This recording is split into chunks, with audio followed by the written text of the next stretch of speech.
Hey everybody, I want to address one of the more recent updates in the Jussie Smollett saga that is going to come to define 2019 at this point. I think Jussie Smollett is going to dominate the headlines and the stories, just become the story of the year.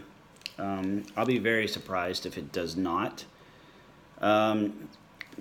So after all the evidence has come out that he staged and planned for his own beatdown and planned to blame it on Trump supporters, in his statement he said that he never said that they had MAGA hats on. They just yelled, "This is MAGA country in Chicago at 2 a.m. outside a Subway during record cold temperatures." He is going to not change his story. He's pushing forward on the path of self-righteousness. He's done nothing wrong. That's the attitude of his attorneys. And he's not going to admit any wrongdoing. And it's going to be real easy to attribute this to, narcissists are delusional, of course he can do no wrong, and all these things that probably other channels are going to tell you about, narcissists, their nature, et cetera, et cetera, et cetera. But this is actually a very adept legal strategy that his lawyers are adopting, and I want to go into this. And that is because here's the thing. The way a group think works, the way a social dynamic works, is when, to quote Big Lebowski, when new information comes to light, man, everybody takes their previous opinions and all their previous knowledge, and then they take their previous knowledge and they compare it to the new knowledge, and then they process it, and then the average of the two kind of sort of, comes together, right? And then that becomes the one. And then when new information comes out, then there's the new information, and your brain takes the existing information, compares it to the new information, draws some sort of conclusion, does some sort of wacky brain average kind of thing, and then you form your new conclusion. Okay? It's this, what happens over time is if you don't change your story, what happens over time, keep in mind, as your brain assimilates new information, there's going to be something that remains constant that whole time. And that is his innocence. He's not going to change his story. He's not going to change the fact that, that he's done nothing wrong. He was attacked. He's being demonized, and that is everybody else's problem. And yes, these are attributes of a narcissist, and I'm most definitely not saying that he is not a narcissist. My personal opinion, I think he is. But at this point, it's more of a legal strategy. It's not just his personality at play. At this point, it's now a legal strategy. And the thing is, this is one of the same. This legal strategy, it operates on the same groupthink principles as things like the O.J. Simpson trial of the 90s, Lacey Peterson, some of these other high-profile cases where there was a not guilty verdict. Because here's the thing, if you do not change your story, if you do not introduce new information, and you just become a parrot, and just saying the same thing over and over and over and over and over and over and over, then what happens is over time, that becomes the mathematical constant. And if you know a little bit about mathematics, it becomes a bit, there's a mathematical concept called a bias, which is different from, like opinion-based biases or political bias. Is different, but it's kind of sort of the same thing. A bias is basically a constant number or a constant value that everything sort of centers around. I don't really know how to explain it in non-nerdy terms, but when I probably should have thought about this a little more before I started this video. The way it's going to work in public opinions, and you can already see this happening. When you're the center of the attention and you stay constant, even as new information comes to light, and you say, no, that didn't happen. No, that didn't happen. No, I'm innocent.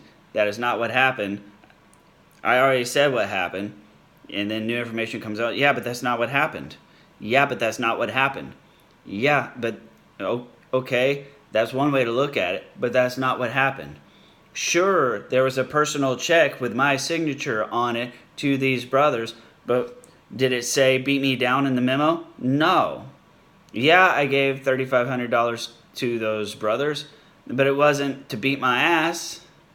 I gave them the $3,500 because they needed the money to go to Nigeria, which I don't think they've said that yet, but I'm pretty sure they're gonna, because I can promise you the next question is, if this money was to beat my ass down in some sort of political stunt or some sort of shady shit, why the fuck would I write a personal check? I'd have to be an idiot. I've bought weed before. I know to use cash, right? So that's what's going to happen. It's going to get washed into his word against their word. And this is how this works. And remember this. The more constant you stay in the face of adversity, then the more that's going to influence people's opinions towards you. And for a number of different reasons.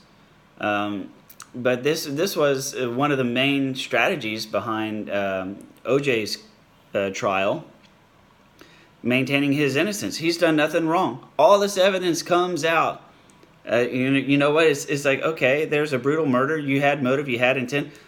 Literally a trail of blood from the crime scene to your Bronco, from your Bronco to your house.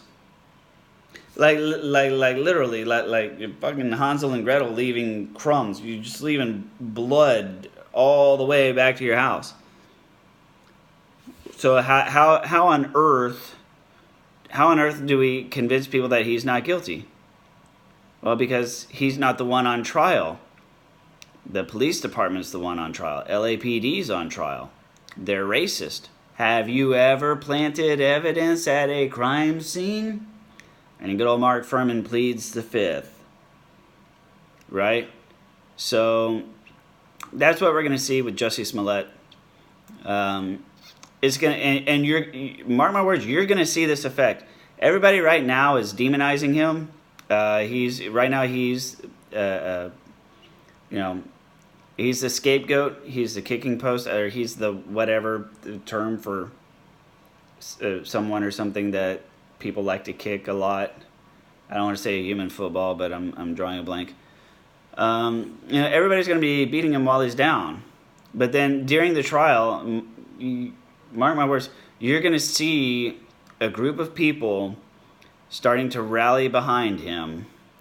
And then there's going to be a whole group of people that are going to rationalize why it makes sense that he's innocent. I mean, come on, man. Like, there's a whole, like, a not small group of people that think the world is flat. Okay? I don't know how that happens, but that's where we are. If you can get a bunch of people thinking the world is flat, which, by the way, if you're at all on the fence, let me help you out with this. The Flat Earth Society and all the flat earthers are presenting all of the same proofs and experiments and scientific theories from centuries ago, when the leading scientific thought was the earth was flat, and the leading scientists of the time provided their evidence for the earth being flat. The Flat Earth Society is literally taking these things from centuries ago and giving them to people with smartphones and YouTube and 7-second attention spans. And that's how you get people thinking the earth is flat. You just take centuries old knowledge, centuries old proof and arguments, and give them to people in 2019, and people will fucking run with it. And then after a while, you get a large group of people running with it, and then it's groupthink, and other people are like, hey, you know what, I'm an independent thinker too, I should join your group. And that's what you're going to see with Jussie Smollett. That's how this type of legal strategy is going to work. This is also how narcissism works for people. It's one of the ways where the social dynamic and the smear campaigns come into play. It's one reason how they're able to recruit people to their side, not yours. Because when your narrative changes and theirs stays the same, naturally there's this sort of gravitation towards their narrative because it seems to be more stable, more sturdy.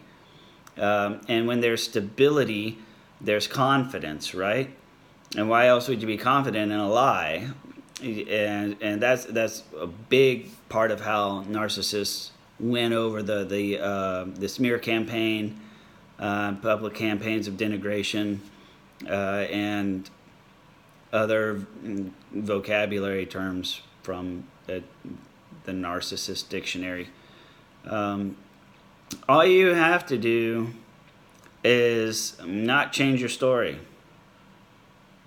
And if you just simply don't change your story, even as new information comes out, you don't have to explain it. You just say, yeah, well, that's not what happened.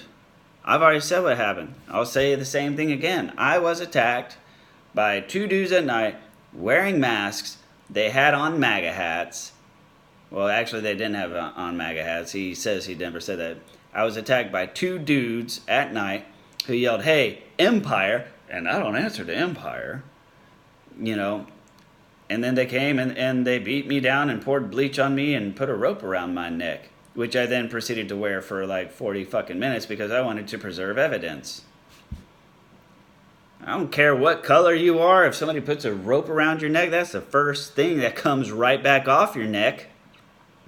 Nobody's gonna like fucking beat you down, pour bleach on you, put a rope around your neck, and the first thing you're like, oh god damn, you know what? I need to wear this motherfucker for like an hour. No, right? But that's what he's gonna do, and that's how he's going to. By the end of this, you're gonna. My prediction, and who knows? Maybe I hope I'm wrong, but I don't think I will be. Because this is always in every major trial. Every trial that captures the media. You know exactly what happens. The media talks about it too fucking much. The media talks too much. They've all got to have their unique opinions. And all you have to do is not change the story. As long as you don't change the story, the media has to change the story with every new thing that comes out. And the one thing that remains constant in the minds of the public is that he's innocent. So he hasn't changed his story at all. New information's come out, and that hasn't changed his story at all. That hasn't changed his explanation, right? You know, it's stubbornness at an insane level. And we see this in all over the place. Even when somebody's in the wrong, even when they're wrong, they're right. You know, to be quite honest, it's not a psychology in and of itself that you can find much fault with. If you're in a bad situation and there's a mob rallied against you, which anybody would perceive as a threat, the best way to handle the mob is to not change your shit, not change your story, and stick to your guns and let the mob decide what to believe. Because the very second you shift your story, the original story was a lie, and now how do they know to trust the current story? They don't, and they won't. So we'll see.